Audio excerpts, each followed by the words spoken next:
Hey, check it. David is my favorite Bible character, particularly because he's known as a man after God's own heart, despite his issues. And boy, he had a lot of issues. In Psalm 51, we hear about a response to one of these big issues. You see, in a moment of weakness, David gets caught up with Bathsheba, the wife of one of his best soldiers, Uriah, and then ends up trying to cover up the whole thing by ordering the death of Uriah. He got called out and he owned it. But in Psalm 51, verses 10 and 11, he says something very interesting. Create in me a clean heart, O God, and renew a steadfast spirit within me. Do not cast me away from your presence, and do not take your Holy Spirit from me. But wait a second. Shouldn't David have already been cast out and away because of his sin? Shouldn't he have already lost God's Spirit? Because of his sin, isn't he an outsider now? That's often how we see ourselves when we mess up. But David's actually praying from within the relationship, not outside of it. David is actually expressing that he can still be in God's presence despite his mistake. And for as weird as this sounds, there's actually proof for it. How could something like this be possible? For a lot of us, it's the exact opposite of what we've all been taught. But the secret is found in Psalm 91. This is where David writes that whoever dwells in the shelter of the Most High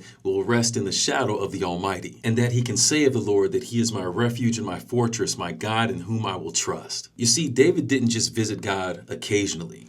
He dwelled, he lived in God's presence consistently. A refuge and a fortress are only any good to you if you're on the inside. And because David's habit was to dwell in his relationship with God, even in his darkest moments, he knew that he could still call upon God and run to God to help him. He knew and believed that he was still in God's presence. David's consistent habit of dwelling with God in his presence in Psalm 91 is what gives him the confidence to run to God and to pray to God even after a grievous sin in Psalm 51. The key is that David approached God from within the relationship, not as an outsider. So what's the point? Don't let sin make you run from God. Like David, run to him instead. Why? Because he's our refuge and our fortress.